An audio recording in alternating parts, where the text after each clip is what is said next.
Hi, my name is FaithKappenberg. I'd like to tell you about some lost children who really need your help.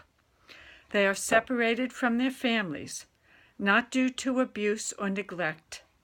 These kids need intensive support, but some are stuck for months in crisis respite homes, living with adults with disabilities.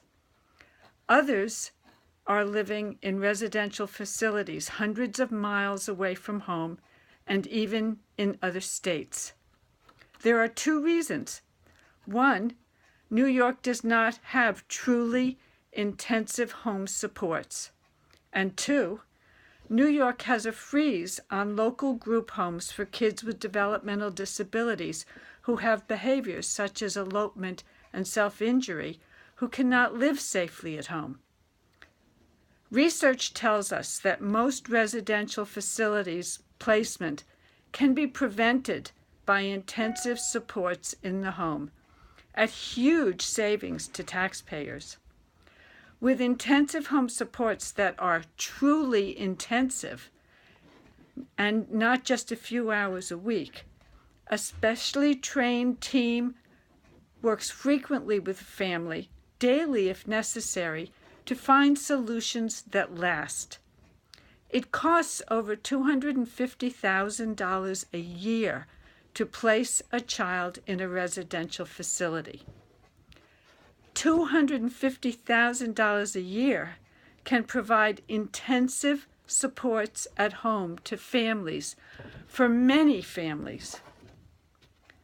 To respect the rights of children with disabilities to have the same quality of life as kids without disabilities, give them intensive supports that they need in their own communities. And for those kids who need a group home for round-the-clock supervision, they have the right to a stable group home near their family. My young friend has been living in a crisis respite house for nearly 2 years, with more than 20 other kids and adults with disabilities who have come and gone.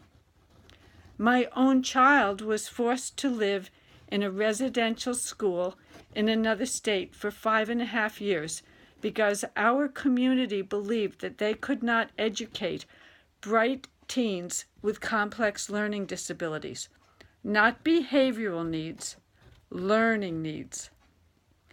My family traveled 160,000 miles over 5.5 years to another state to maintain our relationship with our child and our involvement with his education. That's right, I said 160,000 miles over 5.5 years. This is still happening to too many of our children. Don't we believe that every child should not be left behind and lost?